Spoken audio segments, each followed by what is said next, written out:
হরিপুরে ইমারত নির্মাণ শ্রমিক ইউনিয়নের ত্রিবার্ষিক সম্মেলনে সভাপতি সবুর ও সম্পাদক রবিউল। বলেন আপনাদের সবাইকে সালাম ও আদাব ও নমস্কার। গোলাম রাব্বানীর প্রতিবেদনে সাথে থাকছি আমি তাবাসসুম তনয়া। ঠাকুরগাঁয়ের হরিপুরে ইমারত নির্মাণ শ্রমিক ইউনিয়নের আয়োজনে ত্রিবার্ষিক সম্মেলন অনুষ্ঠিত হয়েছে, যার রেজিস্টার নং রাজ 3176। শনিবার 22 ফেব্রুয়ারি 2025 সকাল 9টা হতে বিকাল 4টা পর্যন্ত ইমারত নির্মাণ শ্রমিক ইউনিয়নের ভোটগ্রহণ হরিপুর মহিলা কলেজে অনুষ্ঠিত হয়।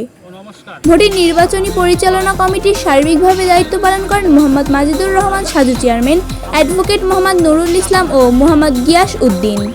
সভাপতি পদে মোহাম্মদ সবুর চাকা 229 ভোট, প্রতিদ্বন্দ্বী প্রার্থী মোহাম্মদ হাসিবুল ইসলাম ছাতা 118 ও মোহাম্মদ আকমাল হুসাইন মোমবাতি 118 ভোট পেয়েছেন। সাধারণ সম্পাদক পদে মোহাম্মদ রবিউল ইসলাম মই 286 ভোট, প্রতিদ্বন্দ্বী প্রার্থী মোহাম্মদ আশরাফ আলী মোরগ প্রতীকে 192 ভোট পেয়েছেন।